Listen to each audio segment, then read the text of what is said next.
ओम शांति। आज 12 जुलाई 2024 को हम सभी बाबा के अनमोल मधुर महावाक्य सुनेंगे।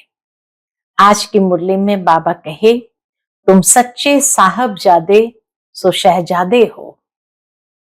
और बाबा आकर के हम बच्चों को कर्म अकर्म विकर्म की गुह्य गति समझाते हैं। इसलिए बाबा कहे, इस दुनिया में पाप आत्माओं के साथ कोई लेन देन नहीं करनी है।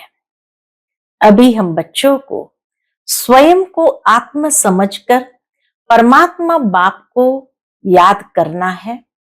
इसी को योग अग्नि भी कहा जाता है, तो याद की यात्रा भी कहा जाता है। जब इस श्रीमत के आधार पर बाप को याद करेंगे तो सब दुख दूर हो जाएंगे, पाप भी कटेंगे और आत्मा पावन होती जाएंगी। इसलिए बाबा कहे, बाबा से दृष्टि मिलाओ। जितना बाप से दृष्टि मिलाते जाएंगे तो पाप समाप्त होते जाएंगे। सुनते हैं आज के बाबा के अनमोल मधुर महावाक्य। ओम शांति। मीठे बच्चे, तुम्हें साहेबजादे शहजादे बनना है। इसलिए याद की यात्रा से अपने विकर्मों को भस्म करो। आज की मुरली से प्रश्न है, किस एक विधि से तुम्हारे सब दुख दूर हो जाते हैं? उत्तर है, जब तुम अपनी नजर बाप की नजर से मिलाते हो तो नजर मिलने से तुम्हारे सब दुख दूर हो जाते हैं। नजर मिलाने का मतलब बाबा समझाते हैं, क्योंकि अपने को आत्म समझकर बाप को याद करने से सब पाप कट जाते हैं। यही है तुम्हारी याद की यात्रा। तुम देह के सब धर्म छोड़ बाप को याद करते हो, जिससे आत्मा सतो प्रधान बन जाती है और तुम सुख धाम के मालिक बन जाते हो। ओम शांति।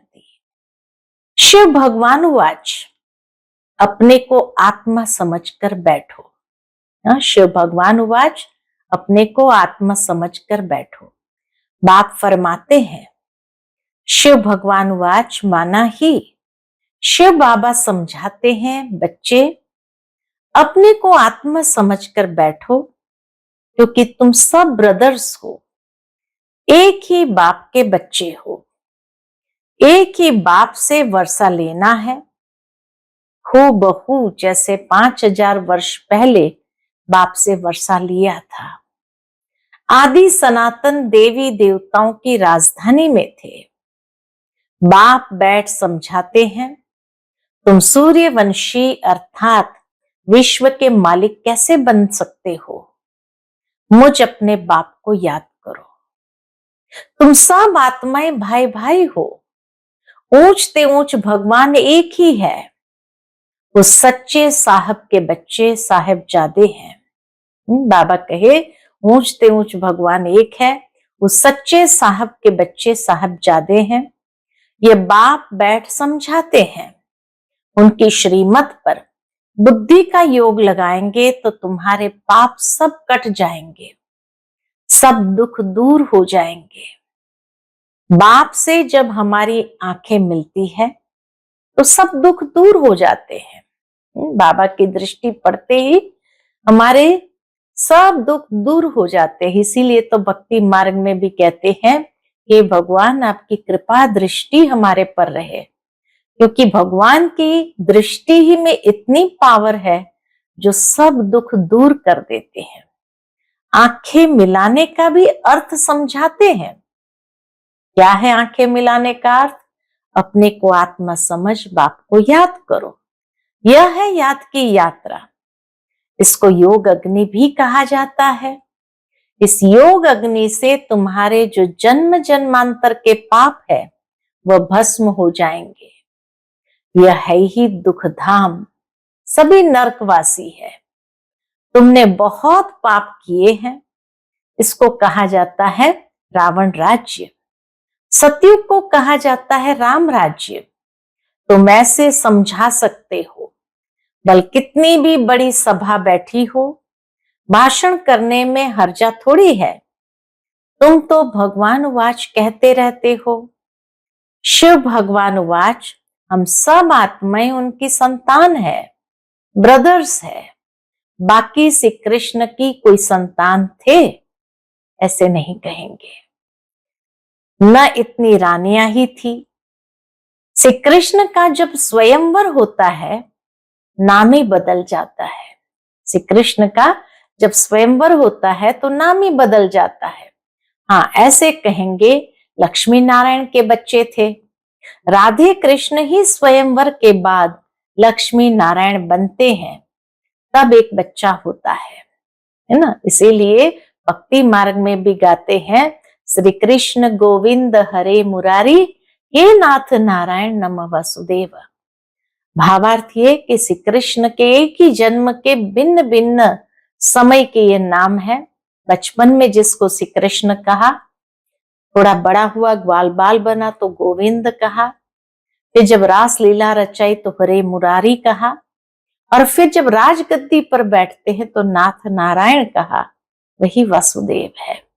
तो इसीलिए कहा राधे कृष्ण ही स्वयंवर के बाद लक्ष्मी नारायण बनते हैं, तब एक बच्चा होता है, फिर उनकी डिनाइस्टी चलती है।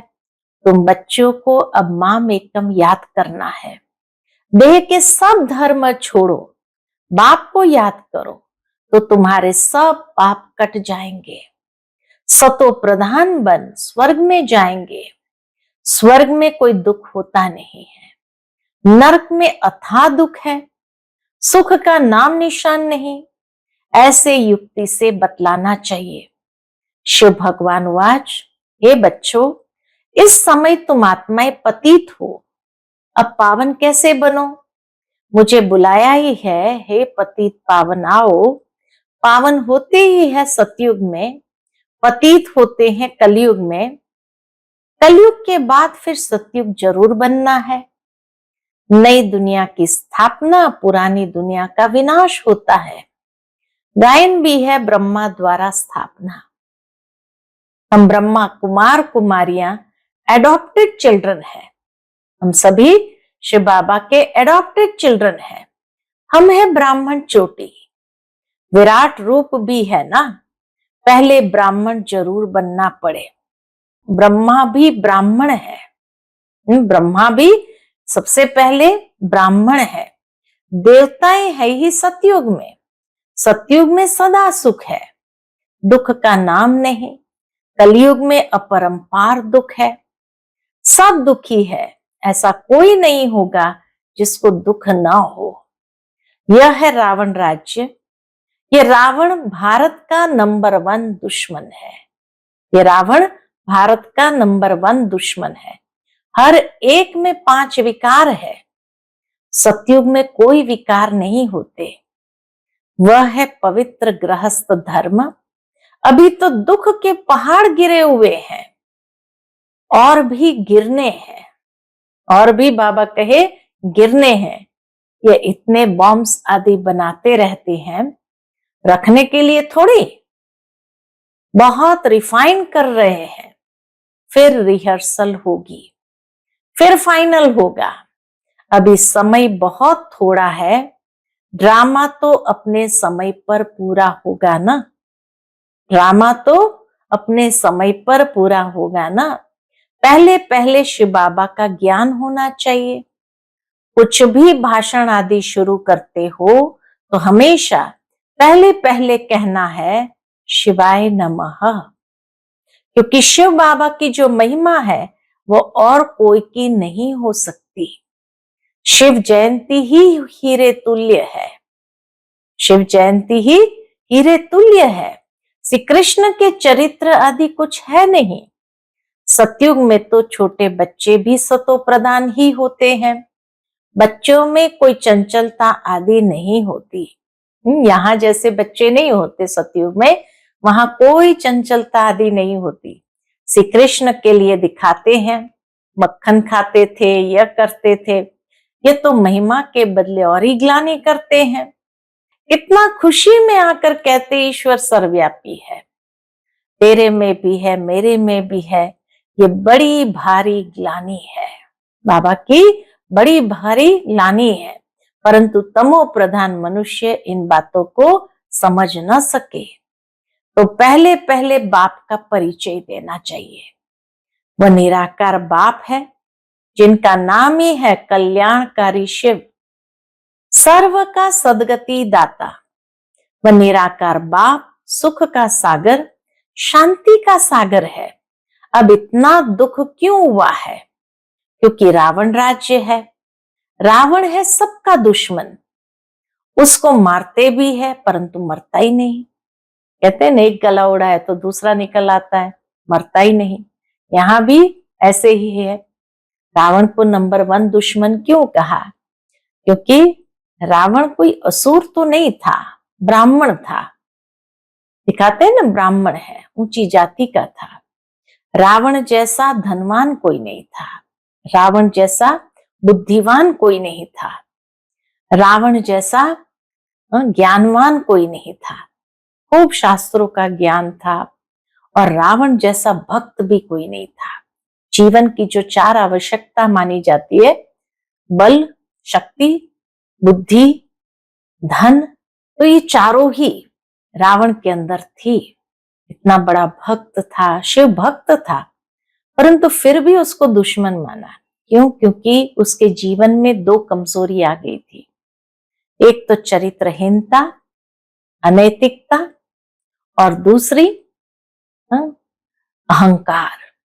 तो अहंकार और अनैतिकता, ये दोनों चीज ने उसको गिराया। तो आज भी बाबा कहे दुनिया के अंदर मनुष्य ऊंचे जाति के हैं। सभी प्राणियों में श्रेष्ठ प्राणी मनुष्य को माना गया है। मनुष्य धनवान भी है, बुद्धिवान भी है, धनवान भी है, बुद्धिवान भी है, और शक्तिशाली भी है, मिसाइल पावर है, और भक्त भी है, खूब भक्ति भी करता है। लेकिन ये सब कुछ होने के बावजूद भी संसार गिरती कला की ओर ही जा रहा है, क्योंकि हर इंसान के अंदर भी अहंकार चरम सीमा पर है और अनैतिकता है। इसलिए बाबा कहे उसको मारना है, अनैतिकता और अहंकार को समाप्त करना है। लेकिन ऐसा है कि एक सर काटते हैं तो दूसरा निकल आता है। भावार्थ है कि एक अनैतिकता का कारण समाप्त करो तो दूसरा निकल आता है, और कोई रीति से अनैतिकता करेंगे तो इसीलिए मरता ही नहीं। यहां कोई एक दुख नहीं है, अपरंपार दुख है। सतयुग में है अपरंपार सुख। 5000 वर्ष पहले बेहद के बाप के बच्चे बने थे, और ये वर्षा बाप से लिया था। शिव बाबा आते हैं जरूर, कुछ तो आकर करते हैं ना, एक्यूरेट करते हैं, तब तो महिमा गाई जाती है। शिवरात्रि भी कहते हैं। फिर है श्री कृष्ण की रात्रि। अब शिवरात्रि और श्री कृष्ण की रात्रि को भी समझना चाहिए। शिव तो आते ही है बेहद की रात में। श्री कृष्ण का जन्म अमृत वेले होता है, न कि रात्रि को। अज्ञानता की रात्रि तो समाप्त हो जाती, वहां तो श्री कृष्ण की परछाई भी नहीं पड़ सकती है। शिव की रात्रि मनाते हैं, परंतु उनकी कोई तिथि तारीख नहीं। श्री कृष्ण का जन्म होता है अमृत वेले, सुबह के समय में। रात्रि समाप्त हो गई तो सुबह के समय, यानी पहला प्रिंस है दुनिया का। अमृत वेला सबसे शुभ मुहूर्त माना जाता है। वो लोग श्री कृष्ण का जन्म 12 बजे मनाते हैं, परंतु वह प्रभात तो हुई नहीं। प्रभात सवेरे 2-3 बजे को कहा जाता है, जबकि सिमरण भी कर सके। ऐसे थोड़ी 12 बजे विकार से उठकर कोई भगवान का नाम भी लेते होंगे, बिल्कुल नहीं।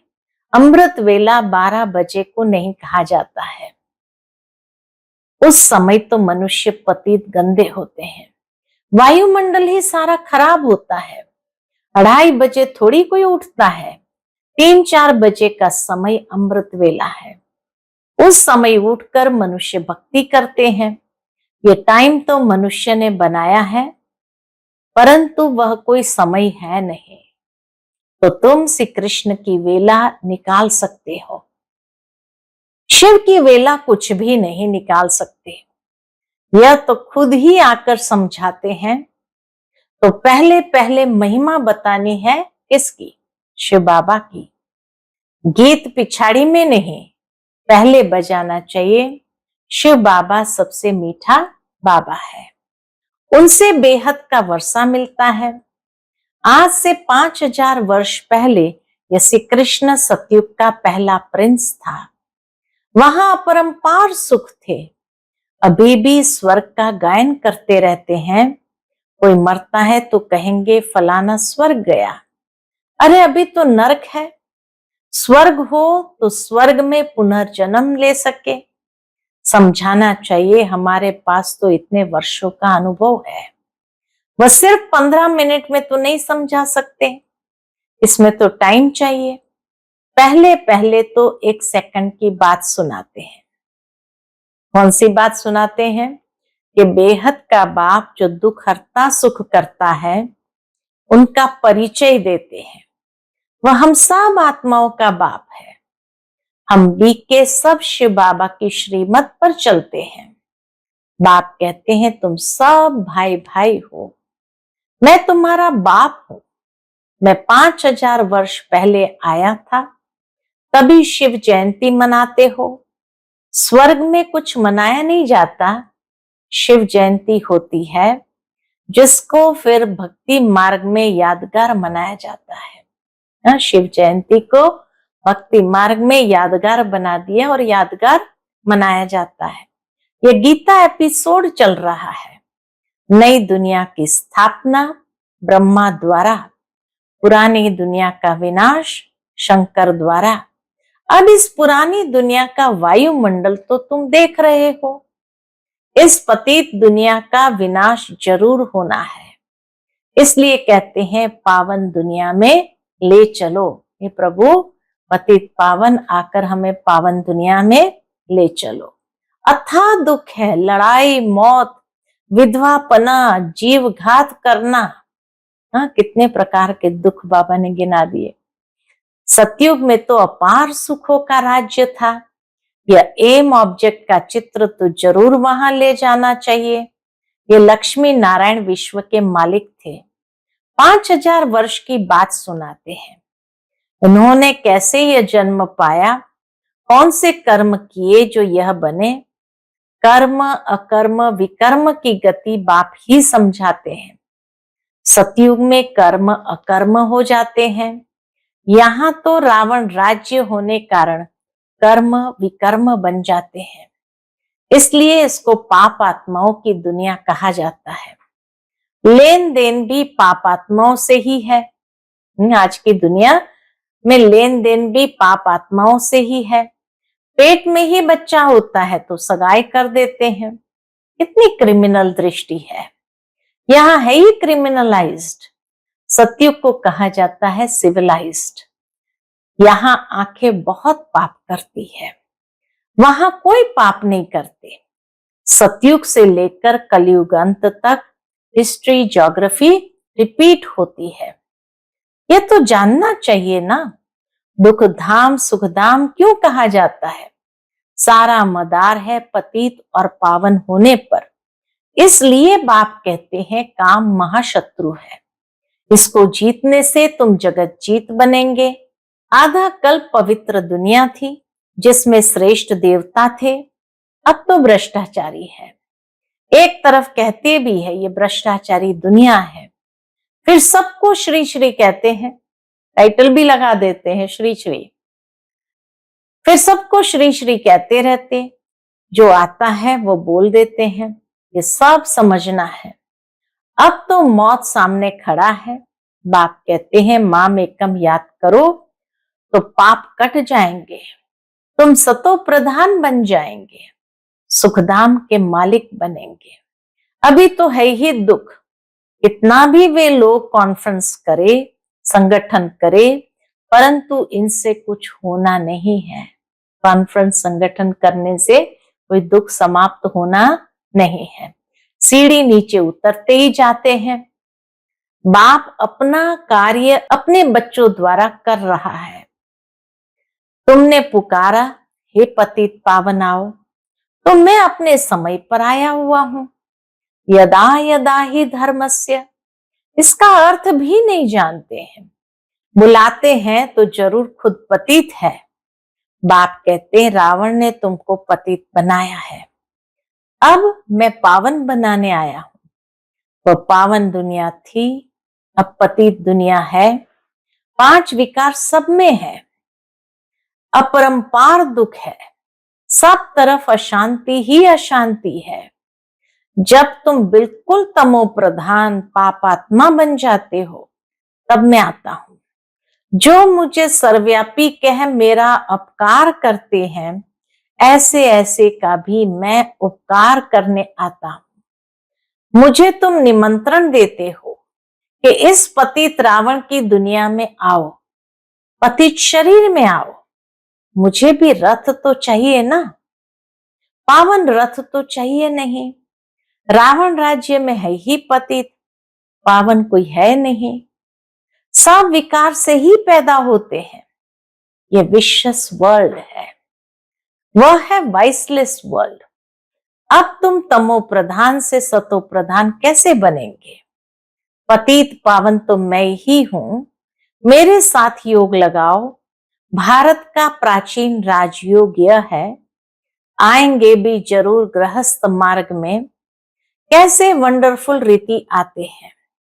ये पिता भी है तो मां भी है, क्योंकि गौ मुख चाहिए जिससे अमृत निकले, तो यह मात पिता है। शिव बाबा ब्रह्मा मां, तो यह मात पिता है। फिर माताओं को संभालने के लिए सरस्वती को हेड रखा है, उनको कहा जाता है जगदम्बा।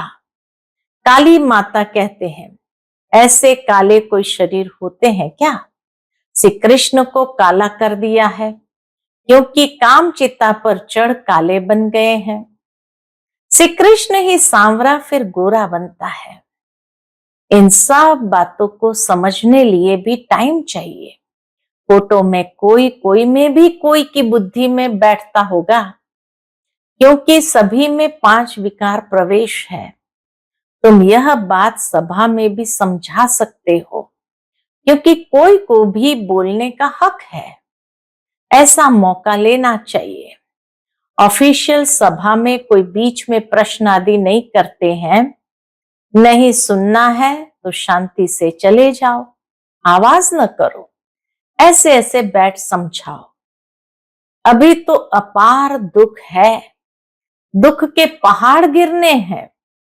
हम बाप को रचना को जानते हैं, तुम तो किसी का भी ऑक्यूपेशन नहीं जानते हो।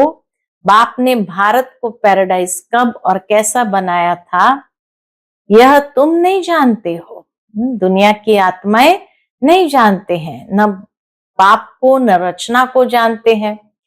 तुम तो किसका भी ऑक्यूपेशन नहीं जानते हो, दुनिया के लोग किसका भी ऑक्यूपेशन नहीं जानते हैं। बाप ने भारत को पैराडाइज कब और कैसे बनाया था, यह भी नहीं जानते हो। आओ तो समझाएं, 84 जन्म कैसे लेते हैं। 7 दिन का कोर्स लो तो तुमको 21 जन्म के लिए पाप आत्मा से पुण्य आत्मा बना देंगे। बाबा कहे 7 दिन का कोर्स लो तो तुमको 21 जन्म के लिए पाप आत्मा से पुण्य आत्मा बना देंगे। अच्छा, मीठे मीठे सिकिलदे बच्चों प्रति माता पिता बाप दादा का याद प्यार और गुड मॉर्निंग। रूहानी बाप की रूहानी बच्चों को नमस्ते। हम सब रूहानी बच्चों की रूहानी माता पिता बाप दादा को याद प्यार, गुड मॉर्निंग और नमस्ते नमस्ते। शुक्रिया बाबा, शुक्रिया। आज की मुरली से धारणा के लिए मुख्य सार है। पहली पॉइंट, कर्म अकर्म विकर्म की गुह्य गति जो बाप ने समझाई है, वह बुद्धि में रख। पाप आत्माओं से अब लेन देन नहीं करनी है। दूसरी पॉइंट, श्रीमत पर अपना बुद्धि योग एक बाप से लगाना है। सतो प्रधान बनने का पुरुषार्थ करना है। दुखधाम को सुखधाम बनाने के लिए पतित से पावन बनने का पुरुषार्थ करना है। क्रिमिनल दृष्टि को बदलना है।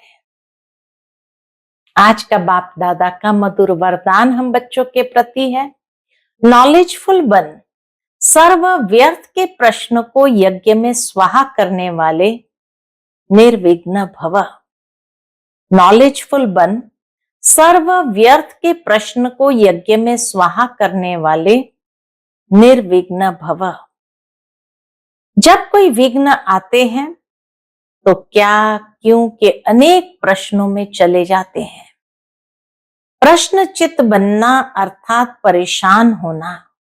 प्रश्नचित बनना अर्थात परेशान होना। नॉलेजफुल बन, यज्ञ में सर्व व्यर्थ प्रश्नों को स्वाहा कर दो तो आपका भी टाइम बचेगा और दूसरे का भी टाइम बच जाएगा। इससे सहज ही निर्विघ्न बन जाएंगे। निश्चय और विजय, निश्चय और विजय जन्म सिद्ध अधिकार है।